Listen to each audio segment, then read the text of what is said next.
Welcome to our channel. آج ہم لے کر آئے ہیں آپ کے لیے ابیہا اور فارس کی کہانی۔ جس طرح فارس نے ابیہا پر ظلم ڈھائے، کیا معاف کر پائے گی ابیہا فارس کو؟ کیا اپنا پائے گی فارس کو وہ؟ جاننے کے لیے آئیے میرے ساتھ پڑھیے آج کی یہ دلچسپ رومانوی اسٹوری۔ انایا، تم اب بچی نہیں رہی، شادی شدہ ہو، اپنا یہ بچپنا چھوڑ دو اب۔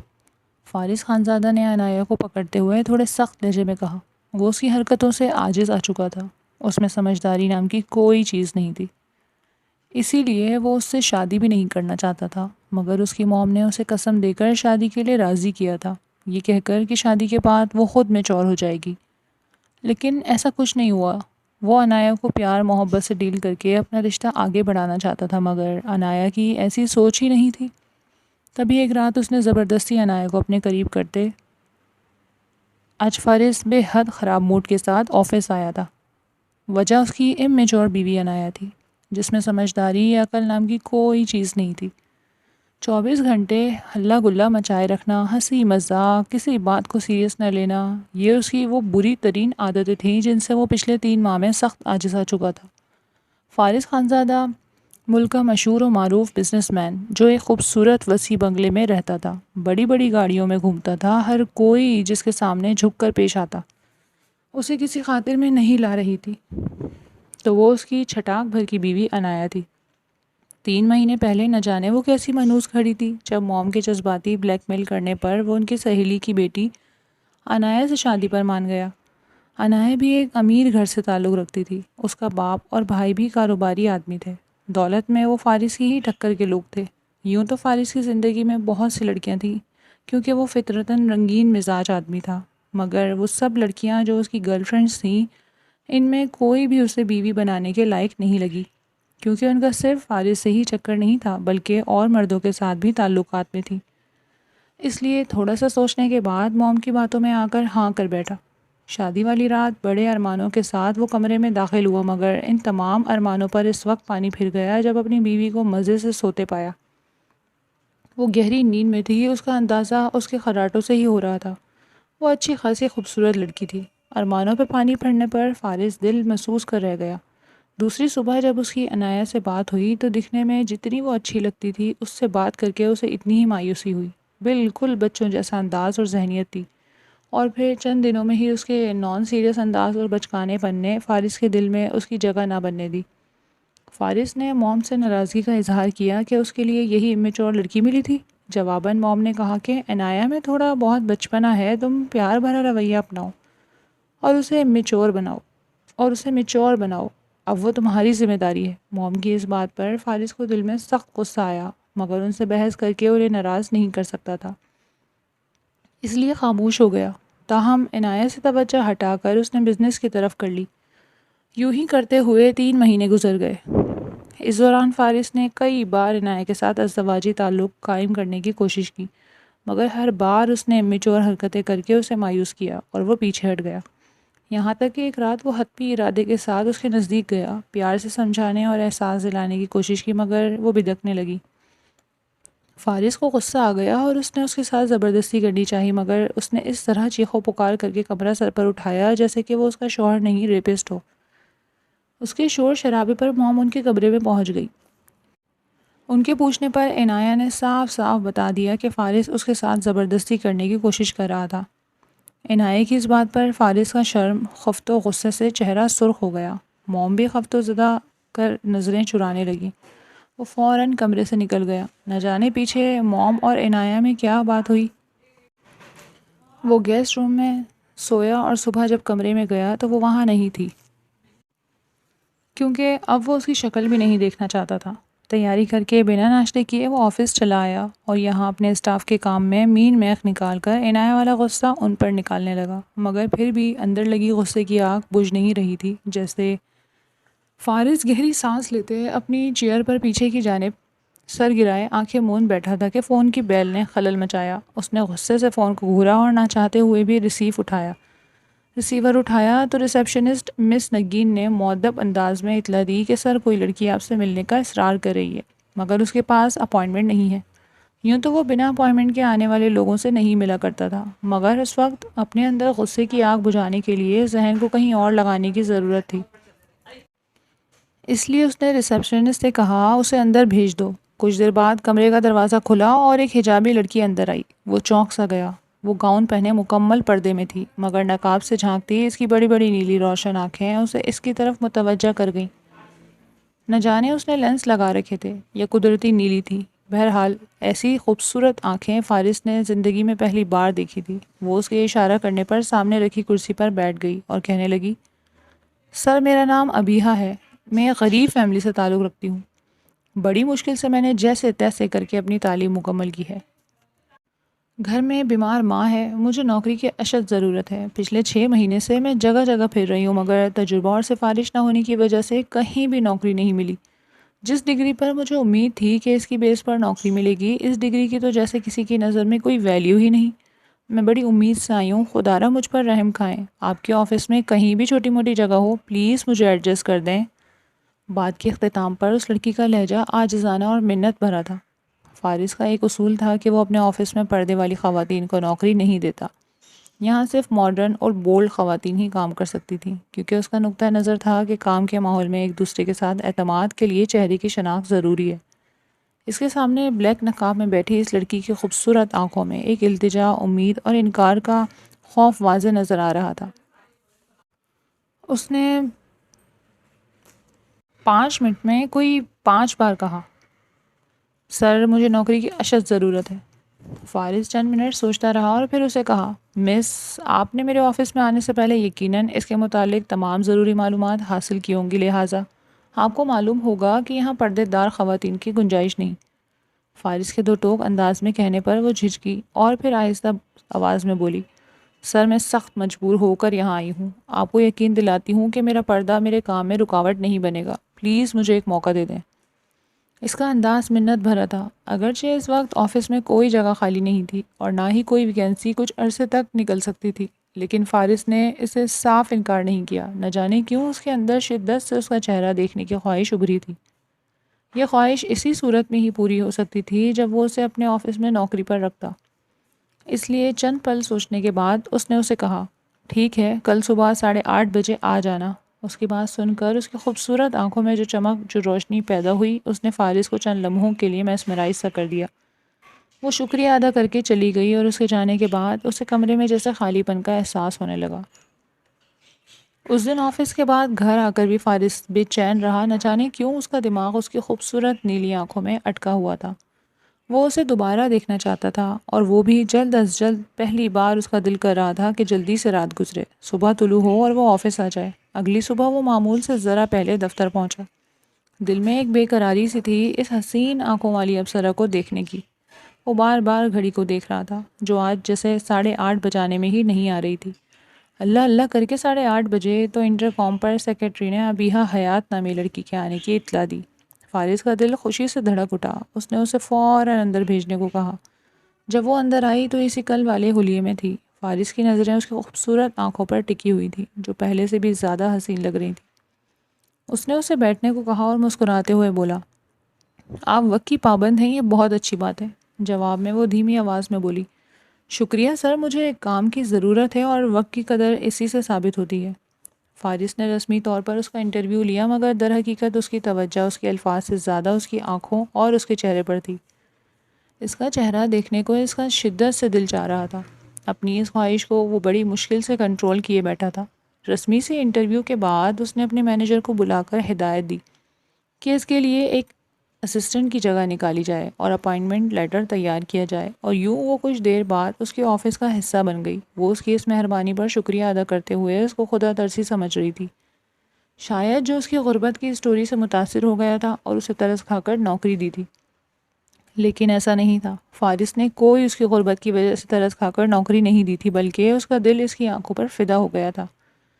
ذہن بے ایمان ہو گیا تھا۔ وہ جلد از جلد اسے اپنی باہوں میں گھیرنا چاہتا تھا، کیونکہ اپنی تمام گرل فرینڈ سے اس کا دل بھر چکا تھا اور اپنی بیوی صرف نام کی بیوی تھی۔ ایسے میں عورت کی طلب شدت سے اس کے اندر جاگی ہوئی تھی، لیکن وہ عورت بھی اسے کوئی عام شکل کی نہیں چاہیے تھی۔ ابیہا حیات کو دیکھتے ہی اس کے دل نے کہا، یہی لڑکی اسے اپنے بستر پر چاہیے۔ وہ غریب تھی، مجبور تھی۔ شروع میں اس کی پیش قدمی پر شاید گھبراتی، مگر فارس کو پکا یقین تھا کہ جلد ہی اپنی مجبوریوں کے ہاتھوں اس کے آگے سرنڈر کر دیتی۔ اسے دل میں یہی خوش گمانی تھی۔ فارس نے اپنی سیکرٹری کے اسسٹنٹ کے طور پر اسے جاب دی تھی، اگرچہ دل تو تھا کہ اسے ہی اپنی سیکرٹری بنا لے تاکہ سارا دن وہ اس کے ساتھ رہے، مگر سیکرٹری کو بغیر کسی وجہ کے نکالنا یا کسی اور سیٹ پر منتقل کرنا بھی صحیح نہیں تھا، اس لیے صبر کرنا پڑا۔ پھر بھی اس کی کوشش ہوتی اسے کسی نہ کسی کام کے بہانے 3-4 بار تو اپنے کمرے میں بلاؤں، مگر اپنی ہزار کوشش کے باوجود وہ سوائے بات چیت کے اس تک رسائی حاصل نہیں کر پا رہا تھا۔ حالانکہ ایک ہفتہ گزر گیا تھا، مگر اس کی بات چیت بھی انتہائی محتاط اور مختصر ہوتی تھی۔ فارس کے بہانے سے پوچھے گئے پرسنل سوالوں کو وہ کام کے حوالے سے سوالات کرنے میں گھما دیتی اور فارس جھنجھلا کر رہ جاتا۔ وہ ذاتی طور پر اس پر مہربان ہونے کی، اس کی مدد کرنے کی کوششوں میں تھا، مگر وہ محتاط اور خوددار انداز اپنا کر اس کی کوئی مہربانی لینے کی روادار نہیں تھی۔ اسی طرح ایک مہینہ گزر گیا۔ فارس کا صبر اب جواب دینے لگا۔ دوسری طرف گھر میں عنایہ کی وجہ سے موم اور اس کے درمیان سرد جنگ چل رہی تھی، کیونکہ اب عنایہ سے وہ مکمل متنفر ہو چکا تھا۔ وہ اپنے ماں باپ کے گھر رہ رہی تھی۔ موم چاہتی تھی کہ وہ اس کو لے آئے، جبکہ فارس اب اس سے مکمل طور پر جان چھڑوانے کا سوچ رہا تھا۔ اس دن بھی صبح صبح موم سے اسی بحث کے بعد بے حد خراب موڈ کے ساتھ فارس آفس آیا۔ ابیہا پر نظر پڑتے ہی اس کے تنے ہوئے گرم اعصاب جیسے یکدم ڈھیلے اور پرسکون سے ہو گئے، مگر اس کا پردہ اسے اپنا رقیب لگنے لگا۔ اس سے اب اور صبر نہیں ہو رہا تھا۔ وہ جلد از جلد اسے بغیر پردے کی اپنے باہوں میں دیکھنا چاہتا تھا۔ اس کے لیے اس کے ذہن میں ایک آئیڈیا آیا۔ اس نے اسے اپنے روم میں بلایا اور وہاں کونے میں پڑی چیئر ٹیبل پر بٹھا کر فائلز کا ایک بہت بڑا انبار اس کے سامنے رکھ کر کام ذمہ لگا دیا، جو کم از کم آج آفس ٹائم میں تو مکمل نہیں ہونے والا تھا۔ اس کے لیے ایک اور دن چاہیے تھا یا آفس کے بعد ایکسٹرا ٹائم۔ فارس کو اس کا یہی آفس کے بعد والا ایکسٹرا ٹائم ہی چاہیے تھا۔ اس نے فیصلہ کر لیا تھا کہ کھل کر اس کے سامنے آئے گا۔ اگر منع کرے گی اور زبردستی کرنی پڑی تو ضرور کرے گا، بعد میں پیسے وغیرہ دے کر چپ کروایا جا سکتا تھا، اس لیے وہ مطمئن تھا۔ جب فارس نے فائلز کا اتنا بڑا بنڈل اس کے حوالے کیا تو اس کی خوبصورت نیلی آنکھوں میں حیرانگی ابھری، اور اس نے دبے دبے لہجے میں احتجاج بھی کیا کہ اتنا زیادہ کام ایک دن میں کیسے ہوگا، مگر فارس نے اس کے احتجاج کو سرسری لیتے ہوئے کہا، کوشش تو کریں مس ابیہا، آپ کر لیں گی چھٹی ہونے تک۔ اس نے ایک نظر فارس کو دیکھنے کے بعد چہرہ جھکا لیا اور فائلز کی طرف متوجہ ہو گئی۔ فارس آرام سے اپنی کرسی پر بیٹھ گیا اور لیپ ٹاپ کھول لیا۔ اس دوران وہ گاہے بگاہے اس پر بھی نظر ڈال لیتا، جو سر جھکائے اپنے کام میں منہمک تھی۔ لنچ کا ٹائم ہوا تو فارس نے اس کے لیے لنچ منگوایا اور اپنا بھروسہ اور اچھا امیج جمانے کے لیے کمرے سے باہر چلا گیا تاکہ وہ نقاب اتار کر لنچ کر لے۔ اگرچہ اس نے منع کرنے کی بہت کوشش کی، مگر فارس کے اصرار پر خاموش ہو گئی۔ 20 منٹ بعد جب فارس واپس آیا تو لنچ جوں کا توں رکھا دیکھ کر اسے دل میں سخت تب چڑھی کہ سمجھتی کیا تھی خود کو یہ لڑکی۔ صرف شکل ہی تو اچھی تھی، باقی اوقات تو فقیروں والی تھی۔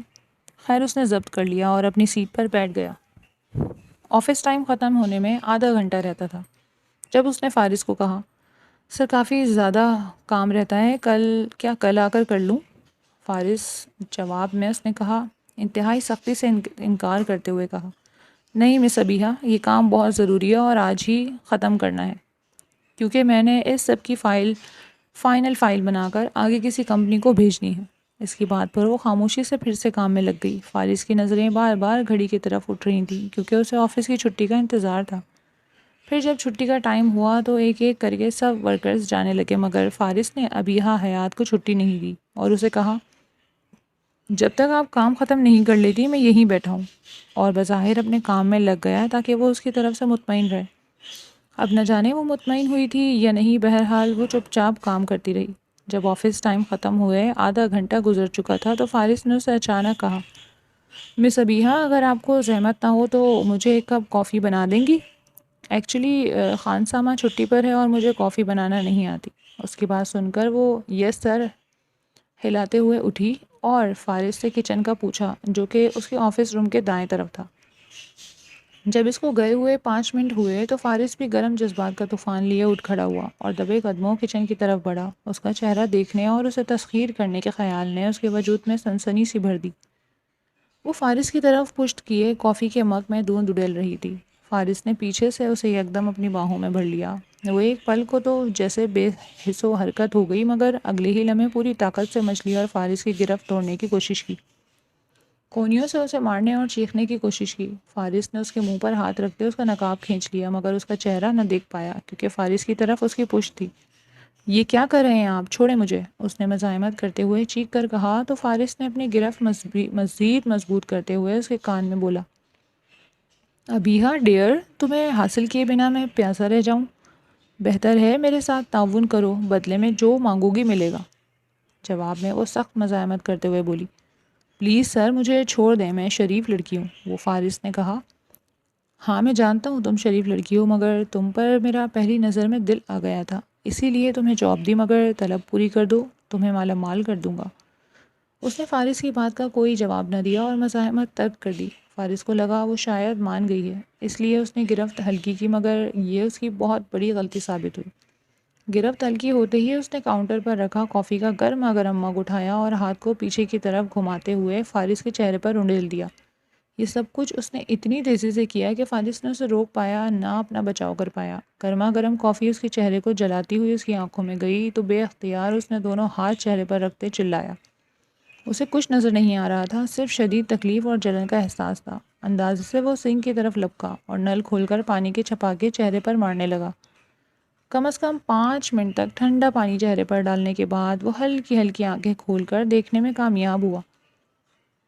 وہ وہاں نہیں تھی، یقیناً بھاگ گئی تھی۔ تکلیف سے نڈھال، غصے سے پیچ و تاب کھاتا، اسے گالیاں بکتا فارس دروازے کی طرف بڑھا، مگر یہ کیا؟ دروازہ باہر سے لاک تھا۔ وہ وہاں سے بھاگتے ہوئے اسے بند کر گئی تھی تاکہ وہ فوری طور پر اس کے پیچھے نہ جا سکے۔ اس کی چالاکی پر فارس کا خون کھولنے لگا۔ وہ اپنے چہرے پر ہاتھ رکھے جنونی سا ہو کر دروازے پر لاتیں مارنے اور گارڈز کو آوازیں دینے لگا، مگر کوئی فائدہ نہیں ہوا کیونکہ گارڈ تو نچلی منزل پر آفس کے گیٹ پر چوکیداری کر رہا تھا اور وہ تب تک اوپر نہ آتا جب تک فارس اسے نہ بلاتا۔ اسے کال کر کے بھی نہیں بلا سکتا تھا کیونکہ اس کا فون بھی کمرے میں پڑا تھا۔ کافی دیر دروازے کے ساتھ زور آزمائی کرنے کے بعد دوبارہ چہرے پر پانی ڈالنے لگا، کیونکہ جلن اتنی شدید تھی کہ جب ٹھنڈا پانی پڑتا تبھی اس میں کچھ کمی آتی۔ کبھی وہ چہرے پر پانی ڈالتا اور کبھی دروازہ پیٹتے ہوئے گارڈ کو آواز لگاتا۔ یوں ہی کرتے کرتے 2 گھنٹے گزر گئے اور فارس کی اتنی دیر کی خاموشی سے تشویش میں مبتلا ہو کر بالآخر گارڈ اوپر آیا اور حیران پریشان کچن کا دروازہ کھولا تو فارس اس پر الٹ پڑا کہ پہلے نہیں مر سکتے تھے اوپر؟ کب سے آوازیں لگا رہا ہوں؟ وہ گھبرا کر صفائی دینے لگا تو اسے نظر انداز کرتا فارس تیزی سے اپنے آفس روم میں آیا اور دیوار پر لگے شیشے میں اپنی شکل دیکھی تو دنگ رہ گیا۔ اس کا پورا چہرہ سرخ دھبوں سے بھرا ہوا تھا، خاص طور پر آنکھیں اتنی سرخ ہو رہی تھی گویا لہو چھلک رہا ہو۔ سر آپ کے چہرے کو کیا ہوا ہے؟ گارڈ اس کے پیچھے آ کر ڈرتے ڈرتے پوچھنے لگا تو فارس نے اپنا موبائل اٹھا کر جیب میں ڈالتے اسے فوراً ہاسپٹل چلنے کو کہا، کیونکہ وہ خود ڈرائیونگ کرنے کی پوزیشن میں نہیں تھا۔ پھر ٹریٹمنٹ ملا تو تب جا کر اس کی تکلیف ختم ہوئی اور اس نے موبائل نکال کر مینیجر کو کال ملائی۔ اسے ڈھکے چھپے الفاظ میں ابیہا حیات کی حرکت کے متعلق بتاتے ہوئے حکم دیا کہ وہ رات تک اس کے سمندر والے فلیٹ پر پہنچ جانی چاہیے۔ مینیجر کو حکم دینے کے بعد فارس ٹھنڈا پانی پی کر اپنے اندر لگی اس آگ کو کم کرنے کی کوشش کرنے لگا، جو نہ صرف ابیہا حیات کی طلب میں لگی تھی بلکہ اسے اس حرکت کے بعد مزید بڑھ گئی تھی۔ اس کا نقاب کھینچنے کے باوجود فارس اس کا چہرہ نہیں دیکھ پایا۔ اس ناکامی کا بہت اشتعال تھا اس کے اندر۔ اس کا چہرہ نہ دیکھ پانا اس کے اندر آگ بن کر دہکنے لگا۔ اسے جلد سے جلد رات کا انتظار تھا جب وہ اس کی دسترس میں ہوتی اور وہ اسے توڑ مروڑ کر رکھ دیتا۔ آخر کو اس نے فارس خانزادہ کے منہ پر گرم کافی پھینکی تھی، کسی عام شخص کے منہ پر نہیں۔ اپنا صرف اسے اس سے اپنی طلب مٹانی تھی، بلکہ اس کا وہ حشر کرنا تھا کہ اس کے قدموں میں گر کر وہ معافی مانگتی۔ مینیجر کو حکم دینے کے بعد فارس ہاسپٹل سے سیدھا اس سمندر والے فلیٹ پر چلا گیا اور انتظار کرنے لگا، مگر کافی دیر گزرنے کے بعد جب مینیجر کی کال نہیں آئی تو اس نے اسے خود کال ملائی، لیکن اس کا نمبر بند ملا۔ اسے سخت جھنجھلاہٹ ہوئی۔ پھر رات گئے تک وہ وقفے وقفے سے اس کا نمبر ٹرائی کرتا رہا جو مسلسل بند جا رہا تھا۔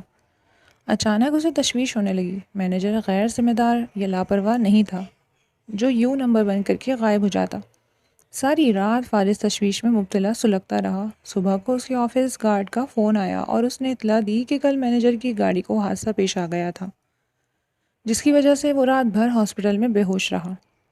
اب اس کی حالت خطرے سے باہر ہے۔ فارس سخت جھنجھلا کر رہ گیا اور فلیٹ سے نکل کر سیدھا آفس آیا۔ ابیہا حیات کی ڈاکیومنٹس والی فائل نکالی اور ایڈریس نوٹ کر کے گاڑی میں آ بیٹھا۔ کچھ دیر بعد وہ ایک ماڈرن سوسائٹی کے نزدیک ایک چھوٹے سے ایریا میں تھا جہاں مڈل کلاس طبقے کے لوگ رہتے تھے۔ مختلف گلیوں سے گزر کر وہ ایک پرانے مکان کے سامنے رک گیا۔ ایڈریس میں جو نمبر لکھا ہوا تھا مکان کا وہی نمبر تھا، مگر دروازے پر تالا دیکھ کر اس نے لب بھینچے۔ یقیناً وہ اس سے بھاگ چکی تھی۔ وہ اس مکان کے سامنے کھڑا تالے کو کھولتے دماغ کے ساتھ گھورے جا رہا تھا جب ایک بندہ وہاں آ کر اس سے پوچھنے لگا، صاحب خیریت تو ہے، آپ اس مکان کے سامنے کیوں کھڑے ہیں؟ تو فارس نے کہا، اس مکان کے رہنے والے کہاں گئے ہیں، کچھ پتہ ہے؟ جواب میں وہ حیران نظروں سے دیکھتے ہوئے کہنے لگا، صاحب یہ مکان تو برسوں سے بند پڑا ہے، یہاں تو کوئی نہیں رہتا۔ فارس کو جھٹکا لگا۔ اس نے اس شخص سے مزید سوالات کیے تو پتہ چلا یہ کہ مکان جس کا بوڑھے شخص کا تھا وہ بہت سالوں پہلے مر گیا، جس کے بعد یہ مکان بند پڑا ہے، کبھی کوئی نہیں رہا یہاں۔ فارس سخت حیران ہوا۔ اگر وہ یہاں نہیں رہتی تھی تو اس نے غلط ایڈریس کیوں دیا بھلا؟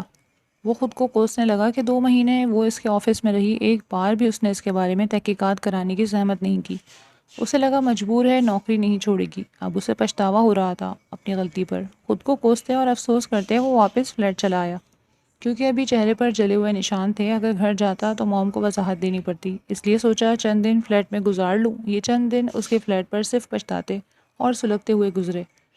مینیجر بیڈ ریسٹ پر تھا اور ابیہا حیات کو ڈھونڈنے کا کام وہ اس کے علاوہ کسی کے ذمہ نہیں لگا سکتا تھا، لہٰذا صبر کے ساتھ انتظار کرنے لگا۔ 3 دن بعد جب چہرہ نارمل ہو گیا تو وہ گھر چلا آیا، کیونکہ موم کی کالز پر کالز آ رہی تھیں۔ گھر آیا تو آگے عنایا کے والدین کو آیا دیکھ کر اس کا اور موڈ خراب ہو گیا۔ وہ اس سے عنایا کے بارے میں بات کرنے آئے تھے کہ وہ اس کے ساتھ اپنا رویہ کیوں نہیں درست رکھتا۔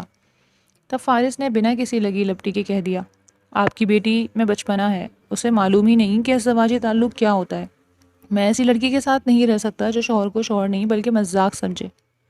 2 ٹوک بات کرتے وہ اپنے کمرے میں آ گیا۔ کچھ دیر بعد موم اس کے پیچھے آئیں، ان کے چہرے پر غصہ تھا۔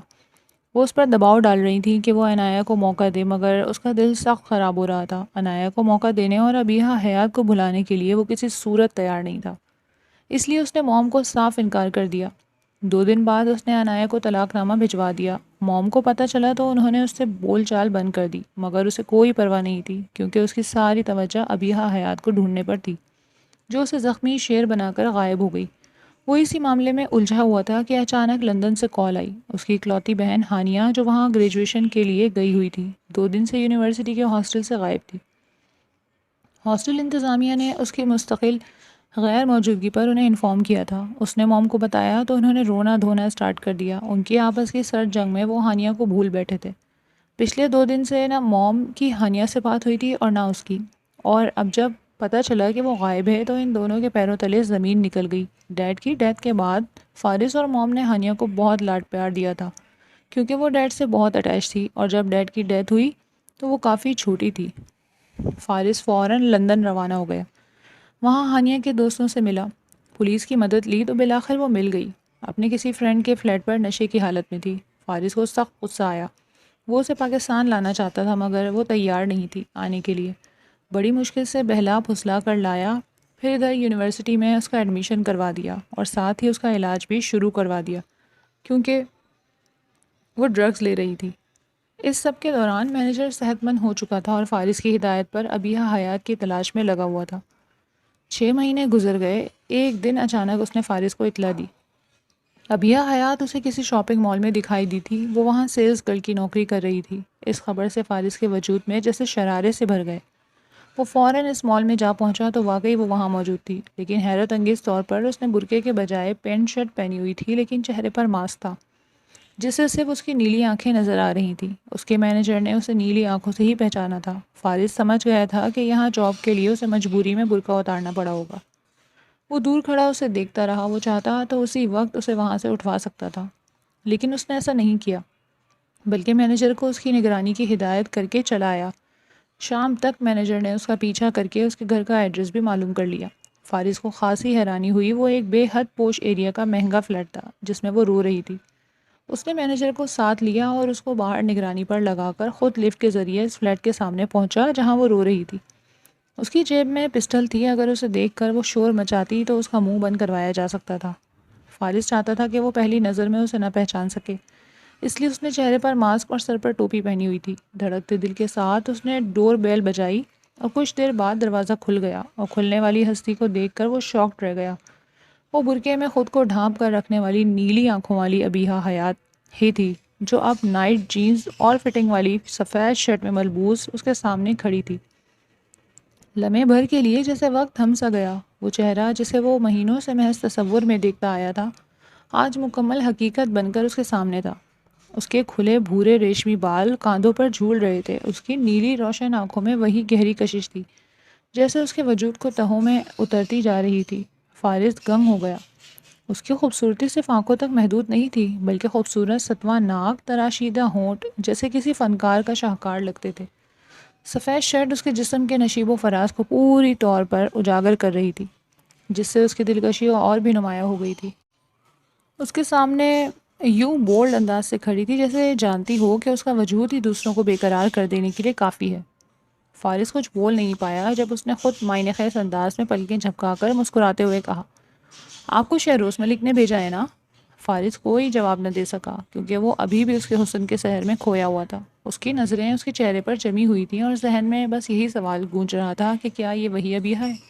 وہی ابیحہ حیا جس کی ایک جھلک کے لیے وہ نہ جانے کب سے ترس رہا تھا۔ آئیں، اندر آئیں نا؟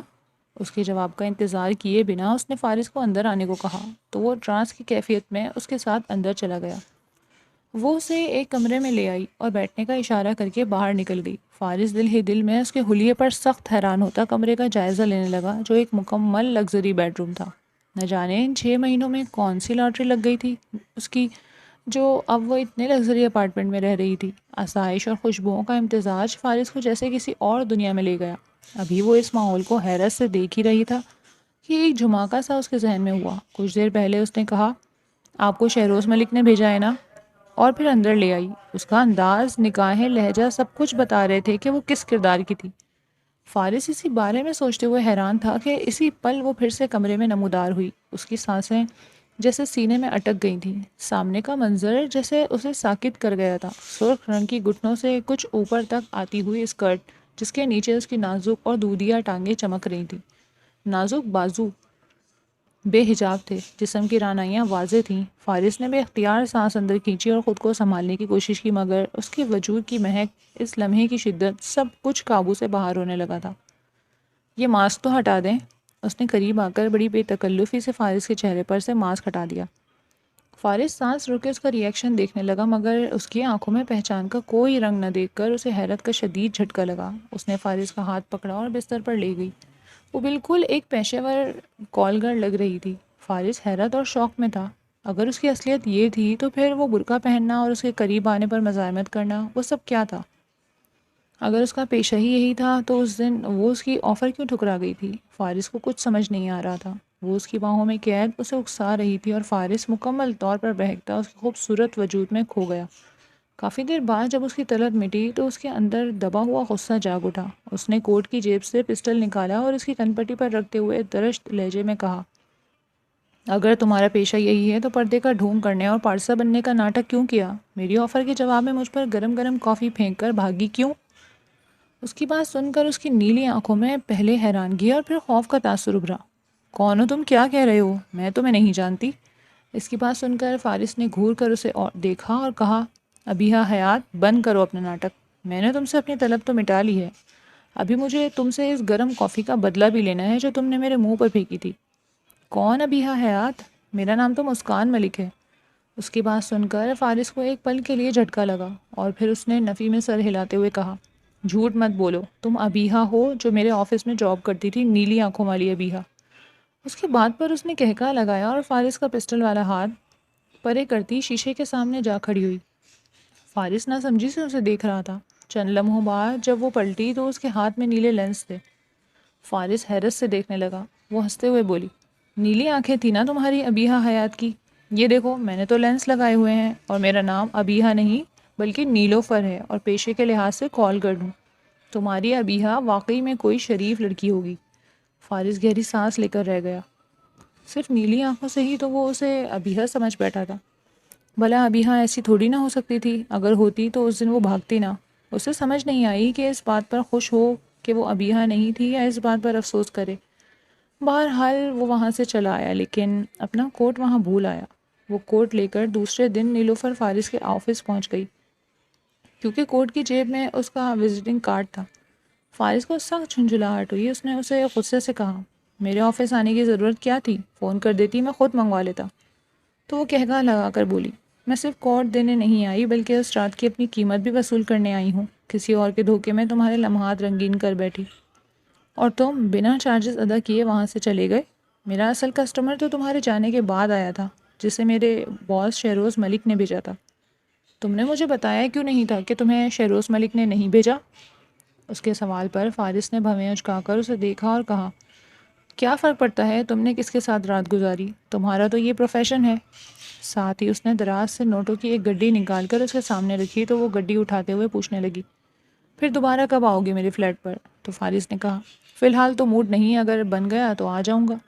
وہ سر ہلاتے ہوئے بولی، ٹھیک ہے، جب بھی آنا، آنے سے پہلے فون کر دینا۔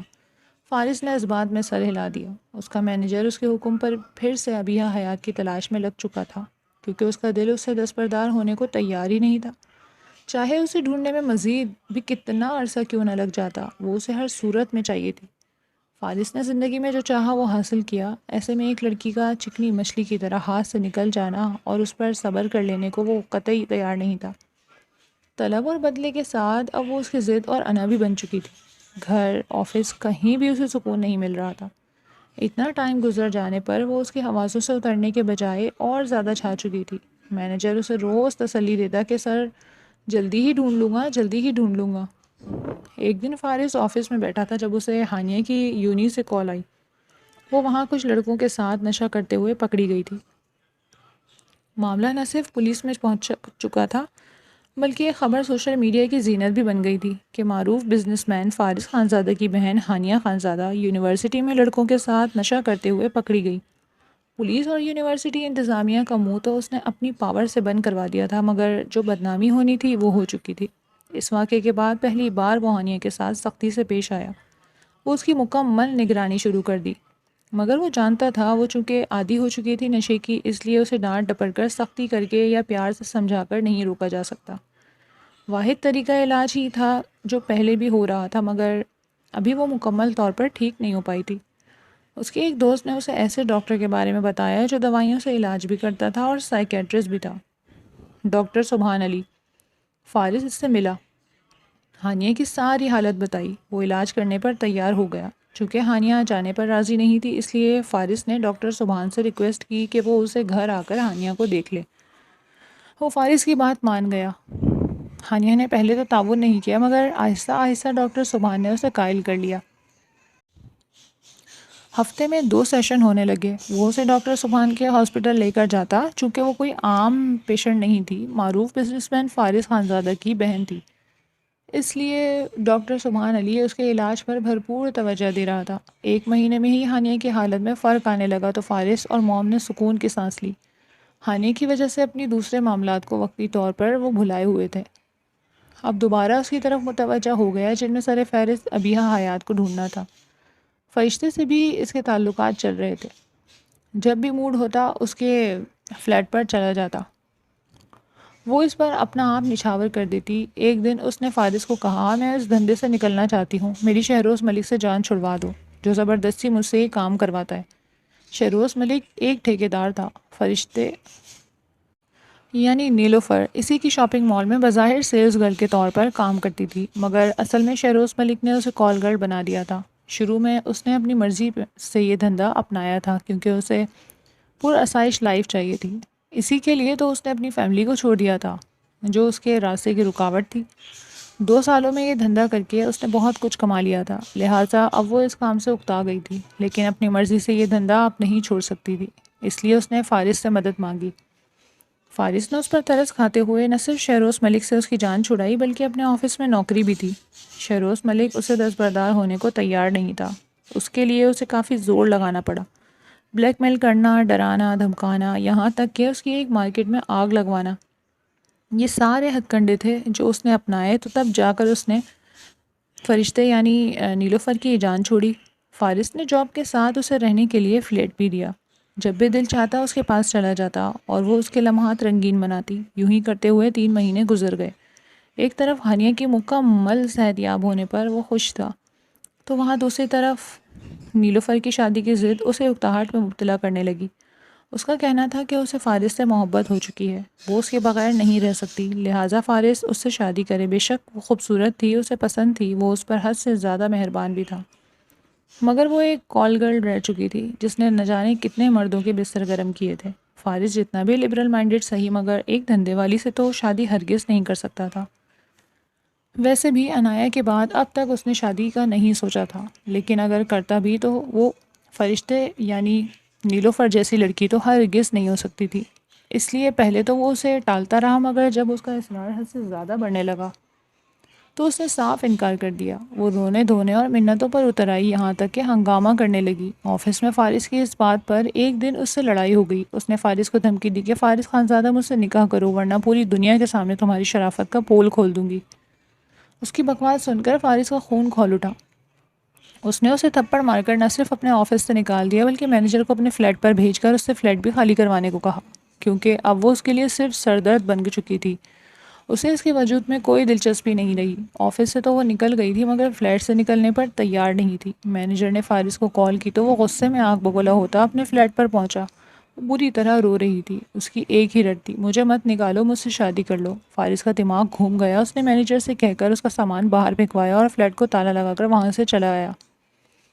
2 دن بالکل خاموشی چھائی رہی۔ فارس نے شکر پڑھا کہ جان چھوٹ گئی۔ وہ کہاں گئی تھی اسے جاننے میں کوئی سروکار نہیں تھا۔ پھر تیسرے دن اچانک اسے واٹس ایپ پر فرشتے یعنی نیلوفر کی طرف سے ایک ویڈیو موصول ہوئی۔ اس کے پیروں تلے سے زمین نکل گئی۔ وہ اس کی اور فرشتے یعنی نیلوفر کے قربت کے لمحات کی ویڈیو تھی۔ فرشتے اسے بلیک میل کر رہی تھی کہ وہ اس سے نکاح کر لے ورنہ وہ یہ ویڈیو سوشل میڈیا پر ڈال دے گی۔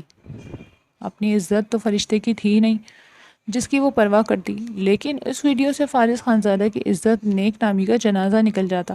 لہٰذا اس نے اچھی طرح سوچنے کے بعد اسے کال کر کے نکاح کے جھانسے میں پھر فلیٹ میں بلایا۔ وہ خوشی خوشی بھاگی چلی آئی۔ فارس نے پہلے سے انتظام کر رکھا تھا۔ کچھ خطرناک کرائے کے گنڈوں کو بلوا کر اسے دھمکی دی کہ اگر تم نے ویڈیو میرے حوالے نہ کی تو یہ گنڈے تمہارے جسم کی دھجیاں اڑا دیں گے، کیونکہ اسے پتا تھا موت سے وہ نہ ڈرتی، لیکن اب وہ فارس کے علاوہ کسی اور کو اپنا وجود سونپنے کو تیار نہ ہوتی۔ اس لیے فارس نے اس کی اس کمزوری سے فائدہ اٹھایا۔ اس نے ڈر کر اپنا موبائل اور لیپ ٹاپ فارس کے حوالے کر دیا۔ جس میں وہ ویڈیوز تھیں، فارس نے انہیں ضائع کر دیا۔ وہ جانے لگی، لیکن جاتے جاتے اس نے فارس سے ایک عجیب فرمائش کی۔ میں آخری بار تمہارے گلے لگ کر رونا چاہتی ہوں فارس خانزادہ، میری یہ خواہش پوری کر دو، اس کے بعد تمہیں کبھی میری شکل دکھائی نہیں دے گی۔ فارس نہ چاہتے ہوئے بھی اس کی بات مان گیا۔ وہ اس کی سینے سے لگ کر کافی دیر روتی رہی۔ فارس بے حس و حرکت جذبات سے عاری بن کر کھڑا رہا۔ دوسرے دن فارس کو اطلاع ملی کہ اس کے آفس کے سامنے والی رہائشی بلڈنگ سے کسی لڑکی نے چھت سے کود کر اپنی جان دے دی۔ اس نے اس خبر کو سرسری لیا، لیکن جب اس کے مینیجر نے اسے بتایا کہ وہ لڑکی کوئی اور نہیں بلکہ فرشتے یعنی نیلوفر تھی تو اسے جھٹکا لگا، لیکن جلد ہی اس نے خود کو سنبھال لیا اور یہ سوچ کر اپنے آپ کو تسلی دی کہ ہر انسان کو اپنی مرضی کرنے کا حق حاصل ہے۔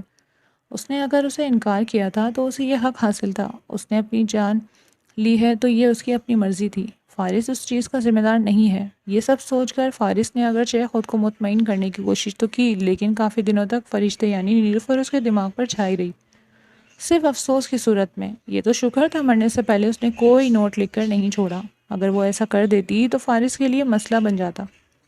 بہرحال اس واقعے کے بعد وہ خاصا محتاط ہو گیا تھا اور دوبارہ کسی لڑکی کے نزدیک نہیں گیا۔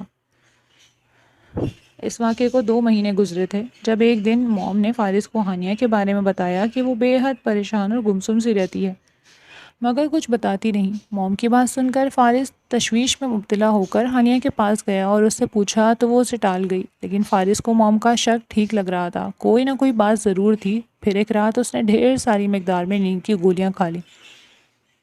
اگرچہ بروقت ہاسپٹل لے جانے سے اس کی جان تو بچ گئی، لیکن فارس اور موم کو سخت دھچکا لگا۔ انہوں نے تو اسے ہر قسم کی آسائش اور آزادی دے رکھی تھی، پھر اس نے ایسا کیوں کیا؟ انہیں ہانیہ کی اتنی بڑی حرکت کی وجہ سمجھ نہیں آ رہی تھی۔ جب وہ ہوش میں آئی تو ان کے سختی سے پوچھنے پر روتے ہوئے سچ بتا دیا کہ اس نے اتنا بڑا قدم ڈاکٹر سبحان کے لیے اٹھایا ہے۔ کیونکہ اسے ڈاکٹر سبحان سے محبت ہو گئی ہے، لیکن وہ اس کی محبت کو قبول نہیں کر رہا اور نہ ہی اس سے شادی پر راضی ہو رہا ہے۔ یہ سن کر فارس کا خون کھول اٹھا۔ بھلا فارس خانزادہ کی بہن میں کس چیز کی کمی تھی جو ڈاکٹر سبحان علی ایسے جیسے عام آدمی نے اسے ٹھکرا دیا؟ اسٹیٹس مرتبے میں وہ ان کے لیول کا بھی نہیں تھا، اور ہانیہ اس کے لیے اس حد تک پاگل ہو گئی تھی کہ اپنی جان لینے کی کوشش کر بیٹھی۔ فارس غضبناک تیوروں کے ساتھ ڈاکٹر سبحان کی طرف جانا چاہ رہا تھا، لیکن موم نے اسے روکا اور سمجھایا کہ ایسے معاملات میں غصے سے نہیں بلکہ تحمل سے کام لیتے ہیں۔ ہو سکتا ہے اس کی کوئی مجبوری ہو، تبھی اس نے ہانیہ کو انکار کیا۔ انہیں اس سے آرام سے بات کرنی چاہیے۔ نہ چاہتے ہوئے بھی فارس موم کی بات مان گیا اور وہ دونوں اس کے پاس گئے۔ اسے ہانیہ کی اس حرکت کے بارے میں بتانے کے ساتھ ساتھ ریجیکٹ کرنے کی وجہ پوچھی تو اس نے معذرت خواہانہ انداز میں کہا، ایکچولی میری شادی ہونے والی ہے، میں اپنے منگیتر سے محبت کرتا ہوں۔ ہانیہ میرے لیے میرے باقی مریضوں کی طرح تھی۔ ہاں، میں نے اس پر ایکسٹرا توجہ دی کیونکہ مجھے اس سے ہمدردی تھی۔ میں جلد سے جلد اسے صحت یاب دیکھنا چاہتا تھا، لیکن اس نے میری توجہ اور نرمی کا غلط مطلب نکال لیا۔ اب اس میں میرا کوئی قصور نہیں۔ اس نے جب بات ختم کی تو موم نے التجائیہ انداز میں کہا، کیا کوئی گنجائش نکل سکتی ہے؟ جواب میں وہ نفی میں سر ہلاتے ہوئے صاف انکار کر گیا۔ فارس نے بڑی مشکل سے خود پر ضبط کیا اور وہ واپس آ گئے۔ ہانیہ کو سمجھانے کی کوشش کی مگر وہ کچھ سننے پر تیار نہیں تھی۔ بار بار وہ اپنی جان لینے کی بات کرتی۔ ایک دن فارس آفس میں تھا جب ڈاکٹر سبحان کی اسے کال آئی۔ ہانیہ اس کے گھر پر چلی گئی تھی اور وہاں سے نکلنے کو تیار نہ تھی۔ فارس فوراً ڈاکٹر سبحان کے گھر پہنچا اور روتی دھوتی ہانیہ کو زبردستی وہاں سے لے آیا۔ پہلی مرتبہ اسے اس پر سخت غصہ آیا تھا اور اس نے اسے تھپڑ مار دیا۔ بھلا ڈاکٹر سبحان جیسے معمولی آدمی میں ایسی کیا خاص بات تھی جس کے لیے وہ اپنی عزت نفس کی دھجیاں اڑا رہی تھی؟ ساتھ ہی انہیں ٹینشن بھی دے رکھی تھی۔ فارس کا دماغ غصے سے پھٹ رہا تھا۔ وہ رات کو اپنے کمرے میں تھا جب ہانیہ کے کمرے سے موم کی چیخو پکار پر بھاگتا ہوا وہاں گیا، اور آگے کا منظر دیکھ کر اس کے سر پر آسمان ٹوٹ پڑا۔ بیڈ پر پڑا ہانیہ کا بے جان وجود اسے ساکت کر گیا۔ ڈاکٹر سبحان کے لیے وہ اپنی جان دے گئی تھی۔ موم اس صدمے سے بے ہوش ہاسپٹل میں ایڈمٹ تھی۔ فارس نہ صرف ان کی دیکھ بھال کر رہا تھا بلکہ خود کو بھی سنبھال کر ہانیہ کی تدفین کے انتظامات اور تعزیت کے لیے آنے والے لوگوں کو بھگتتا رہا۔ جنازے والے دن ڈاکٹر سبحان کو دیکھ کر فارس کا خون کھول اٹھا۔ بڑی مشکل سے اس نے اپنے آپ کو کسی جنونی حرکت سے روکا۔ وہ ہانیہ کی موت کی وجہ ڈاکٹر سبحان علی کو سمجھ رہا تھا، لیکن در حقیقت اس کی موت کی وجہ وہ خود تھا۔ ہانیہ دراصل تاوان تھا، بدلہ تھا جو اس نے فرشتے یعنی نیلوفر کے عوض بھرا تھا، لیکن اب بھی اسے اس چیز کا احساس تک نہیں تھا۔ اسے اپنی بہن کی موت کا رنج تھا، وہ فرشتے کی یعنی نیلوفر کی موت کو بھول چکا تھا۔ ہانیہ کو گئے 4 دن ہو گئے تھے۔ موم ہوش میں آ چکی تھی اور ہاسپٹل سے گھر شفٹ ہو گئی تھی۔ فارس کا ذہن صدمے سے نکل کر اب صرف انتقام کے بارے میں سوچ رہا تھا۔ اس نے اپنے مینیجر کو کال کی اور ڈاکٹر سبحان علی کے اس منگیتر کے بارے میں معلومات نکلوانے کو کہا جس کی وجہ سے اس نے اس کی بہن کو ٹھکرایا تھا۔ کچھ روز میں مینیجر نے ساری معلومات حاصل کر کے اسے دی، جن کو سن کر وہ چونک گیا۔ ڈاکٹر سبحان علی شادی شدہ تھا، لیکن اس کی بیوی 1 سال پہلے فوت ہو چکی تھی۔ 2 بچے تھے، 4 سال کا بیٹا اور 2 سال کی بیٹی، جن کو سنبھالنے کے لیے اس نے ایک گورننس رکھی تھی۔ بچے اس گورننس کے ساتھ اٹیچ ہو گئے تھے، جس کی وجہ سے ڈاکٹر سبحان نے اس گورننس کو شادی کے لیے پرپوز کیا تھا۔ وہ گورننس چونکہ بے سہارا تھی، اس لیے اس نے ڈاکٹر سبحان کا پرپوزل ایکسیپٹ کر لیا۔ 1 ہفتے بعد دونوں کا نکاح ہونے والا تھا، یعنی ڈاکٹر سبحان صرف بچوں کی وجہ سے ان کی گورننس سے شادی کر رہا تھا۔ محبت وغیرہ کا کوئی سین نہیں تھا، جبکہ ان سے اس نے غلط بیانی کی تھی کہ وہ اپنی منگیتر سے محبت کرتا ہے۔ یہ سب جان کر فارس کو شدید غصہ آیا۔ اگر وہ اصل بات بتا دیتا تو ہانیہ اس کے بچوں کو سنبھال لیتی۔ وہ سب اس کا ساتھ دیتے، مگر اس نے جھوٹ بول کر اس کی بہن کو زندگی سے محروم کر دیا۔ فارس کے دماغ میں اشتعال کے مارے خون گرم ہو کر ٹھوکریں مارنے لگا۔ اس کا دل چاہ رہا تھا جا کر ڈاکٹر سبحان کی جان لے لے، لیکن اس کی جان لیتا تو اس کے بچے یتیم اور بے سہارا ہو جاتے۔ اس لیے اس نے خود کو اس ارادے سے روکا، لیکن ساتھ ہی اس نے ایک فیصلہ کر لیا تھا، اسے سزا دینے کا۔ اس نے اپنے مینیجر کو اس کی منگیتر کو اٹھا لانے کا کہا۔ جس لڑکی کی خاطر اس نے اس کی بہن کی محبت کو ٹھکرایا تھا، وہ اس لڑکی کو ہی اس سے چھین لینے کا فیصلہ کیا۔ دوسرے دن ہی مینیجر نے فارس کی ہدایت کے مطابق اس کی منگیتر کو اٹھوا کر اس کے فلیٹ پر پہنچا دیا۔ فارس کا ارادہ اس لڑکی کو ہمیشہ کے لیے اپنی دسترس میں رکھنے کا تھا، اور یہ صرف اسی صورت میں ممکن تھا جب وہ اس سے نکاح کر لیتا۔ اس طرح پھر بعد میں ڈاکٹر سبحان اسے فارس سے چھین بھی نہیں سکتا تھا۔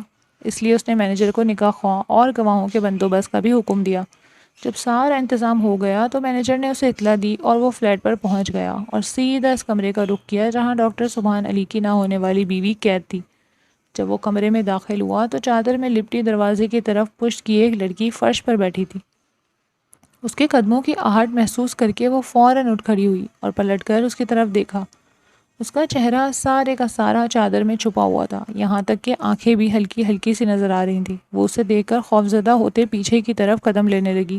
فارس اس کی طرف بڑھا تو وہ چلا اٹھی، نہیں نہیں فارس خانزادہ، مجھ سے دور رہنا، پلیز مجھے بے پردہ مت کرنا۔ اس کی آواز سن کر فارس کو زوردار جھٹکا لگا۔ اتنے عرصے بعد اس آواز کو پہچاننے میں اس سے کوئی غلطی نہیں ہوئی۔ وہ آواز ابیحہ حیات کی تھی۔ اس کے سامنے چادر میں لپٹی کھڑی وہ لڑکی کوئی اور نہیں بلکہ ابیحہ حیات ہی تھی۔ فارس نے تو سبحان علی سے بدلہ لینے کے لیے اس لڑکی کو اٹھوایا تھا، لیکن یہ تو اس کی اپنی مجرم نکل آئی تھی۔ وہ ساکت بے یقین نگاہوں سے اسے دیکھے جا رہا تھا اور وہ بار بار ایک ہی بات دہرائی جا رہی تھی، مجھے بے پردہ مت کرنا فارس خانزادہ، تمہیں خدا کا واسطہ۔ کتنے عرصے سے ڈھونڈ رہا تھا وہ اسے، اور اب وہ اس کے سامنے کھڑی تھی۔ کئی پل گزرنے کے بعد فارس اس بے یقینی کی کیفیت سے نکلا اور اسے کہا، اگر تم چاہتی ہو میں تمہیں نامحرم بن کر بے پردہ نہ کروں تو چپ چاپ میرے ساتھ نکاح نامے پر سائن کر دو۔ اس کی بات سن کر وہ رونے لگی اور منت کرنے لگی کہ وہ اسے چھوڑ دے، اس سے نکاح کے لیے منع کرنے لگی تو فارس نے سخت لہجے میں کہا، منتیں کرنے کا کوئی فائدہ نہیں، تمہیں میں سبحان علی کے لیے ہرگز نہیں چھوڑوں گا۔ میں نے تو تمہیں صرف اس کی منگیتر سمجھ کر اٹھایا تھا، لیکن مجھے نہیں پتا تھا کہ اس کی منگیتر تم ہوگی۔ تم سے تو ویسے بھی میرا پرانا حساب نکلتا ہے، یاد ہے نا وہ گرم کافی؟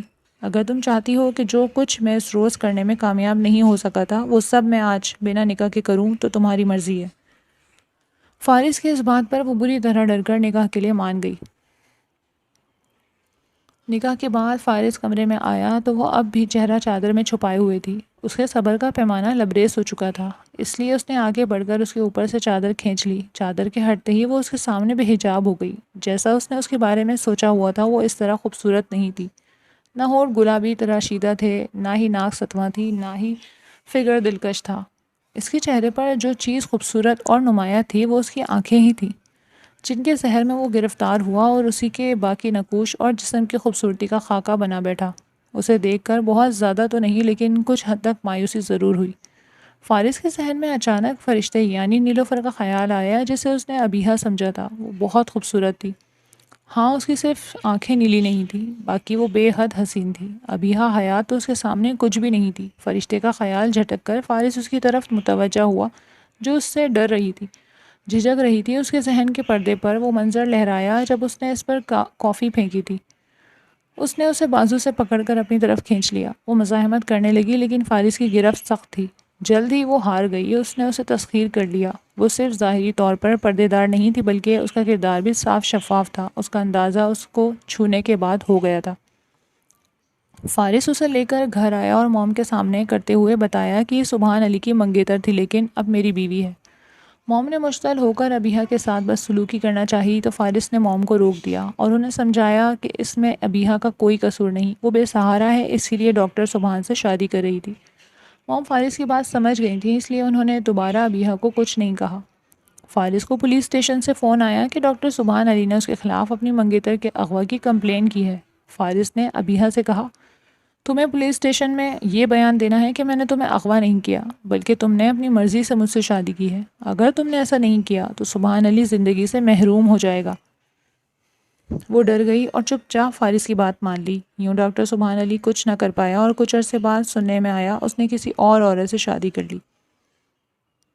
ہانیہ کی موت کے بعد موم مستقل بیمار رہنے لگی تھی۔ ایسے میں ابیحہ ان کا خیال رکھتی۔ فارس کا رویہ ابیحہ کے ساتھ رسمی سا تھا۔ دن کو وہ اسے لاتعلق رہتا لیکن رات کو اسے اپنی وحشت بھری قربت کی سزا دیتا۔ یہ سزا اس کافی والی حرکت کے لیے تھی۔ وہ چپ چاپ اس کی یہ وحشت سہ رہی تھی۔ کچھ عرصے بعد موم کی ابیحہ کے ساتھ اچھی انڈرسٹینڈنگ ہو گئی تو وہ اسے بھی اس کا خیال رکھنے کی تاکید کرنے لگی، لیکن فارس ان کی نصیحتوں کو ایک کان سے سن کر دوسرے کان سے نکال دیتا تھا، کیونکہ اس کے دل و دماغ سے ابھی تک ابیحہ کی اس حرکت کا غصہ نہیں نکل سکا۔ اگرچہ وہ اچھی بیویوں کی طرح اس کے سارے کام کرتی، اس کا خیال رکھتی، لیکن پھر بھی وہ اسے معاف نہیں کر پایا اور خود پر بے حسی طاری کیے رکھی۔ اگرچہ اس کی خوبصورت نیلی آنکھیں اسے اب بھی اٹریکٹ کرتی تھی لیکن وہ اپنے آپ پر کنٹرول کر لیتا۔ ایک دن اسے پتہ چلا وہ پریگننٹ ہے۔ اس کے اندر اچانک خود بخود ہی نرم خوشگوار احساسات پیدا ہو گئے۔ ساری بے حسی کی تہ اتر گئی۔ پہلی بار اس نے اسے گلے سے لگا کر اس کی ان خوبصورت آنکھوں کو چوما تھا۔ وہ اس کے بدلے رویے پر حیران ہوئی لیکن کہا کچھ نہیں، صرف ہلکا سا مسکراتی رہی۔ اسی شام موم نے فارس کو اپنے کمرے میں بلایا اور کہا، فارس، ایک بات کا صحیح صحیح جواب دینا۔ اگر تمہاری بہن پردے دار ہوتی اور مجبوری میں کہیں جاب کرتی لیکن اس کا باپ اس پر غلط نظر رکھتا اور بے پردہ کرنے کے در پہ ہوتا، ایک دن وہ اسی کوشش میں تمہاری بہن کے ہاتھوں تکلیف اٹھاتا، تو بتاؤ غلطی کس کی ہوتی؟ فارس نے شرمندگی سے سر جھکا لیا کیونکہ وہ جو کہہ رہی تھی وہ صرف ایک سوال نہیں بلکہ اس کے منہ پر تماچا تھا۔ یعنی وہ سب کچھ جان چکی تھی ابیہا سے۔ اس کی خاموشی پر انہوں نے پھر کہا، بیٹا، تم نے ابیہا کے ساتھ جو کرنا چاہا وہ غلط تھا۔ اس میں قصوروار وہ نہیں، تم تھے۔ محض ایک کافی پھینکنے کا بدلہ لے رہے ہو اس سے؟ یہ کیوں نہیں سوچتے کہ وہ پردے دار شریف لڑکی تھی جس کی عزت ہی اس کے لیے سب کچھ تھی؟ اگر وہ تم پر کافی نہ پھینکتی تو اپنی عزت کیسے بچاتی اس روز؟ اپنی بہن کو اس کی جگہ رکھ کر ایمانداری سے سوچو تو تمہیں قصوروار وہ نہیں بلکہ اپنا آپ لگے گا۔ پہلی بار فارس کے دل کو ایک زوردار دھچکا لگا۔ موم کی باتوں نے اس کے بے حس ضمیر کو جھنجھوڑ ڈالا۔ موم تو صرف ابیہا کی اسٹوری سے واقف تھی۔ فارس تو ایک اور بھی گناہ ہوا تھا۔ فرشتے کو یعنی نیلوفر کو بے بسی کے اس مقام پر پہنچا دیا تھا جہاں اس نے اپنی جان لے لی۔ غلطی کیا تھی اس کی کہ وہ کال گرل رہی تھی؟ اگر اس کا کردار داغدار تھا تو اس کا کون سا شفاف تھا؟ وہ بھی تو اس کی طرح داغدار انسان تھا، پھر اسے حقارت سے ٹھکرا کیوں دیا؟ فرشتے کا بدلہ قدرت نے اسے اس کی بہن کی شکل میں لے لیا۔ اس رات فارس دیر تک سجدے میں گرا، روتا رہا، یہاں تک کہ ابیہا نے آ کر اسے اٹھایا۔ اس نے اس کے ہاتھوں کو تھام کر اس سے معافی مانگی تو وہ خاموشی سے کچھ پل اسے دیکھتی رہی، پھر بولی، آپ کی غلطی نہیں فارس، اکیلی عورت کو دیکھ کر تو ہر مرد بہک سکتا ہے۔ مجھے احتیاط کرنی چاہیے تھی۔ میں نے خدا سے ہمیشہ اپنی عزت کی حفاظت کی دعا مانگی، پھر وہ مجھے کسی نامحرم کے ہاتھوں بے پردہ آبرو کیسے ہونے دیتا؟ ابیہا کی بات کا فارس کے پاس کوئی جواب نہیں تھا۔ وہ بالکل صحیح کہہ رہی تھی۔ جب خدا کی مرضی نہیں تھی تو اس جیسی نیک باپردہ لڑکی کو کیسے بے آبرو کر سکتا تھا بھلا؟ تو یہ تھی آج کی کہانی، ابیہا اور فارس کی، جس میں وحشت سے شروع ہوا رشتہ بنا محبت کا۔ آج کا ناول کیسا لگا کامنٹس میں ضرور بتائیے، and please subscribe our channel for more interesting videos and stories. ملتے ہیں کل نیو اسٹوری کے ساتھ، تب تک کے لیے ٹیک کیئر اینڈ اللہ حافظ۔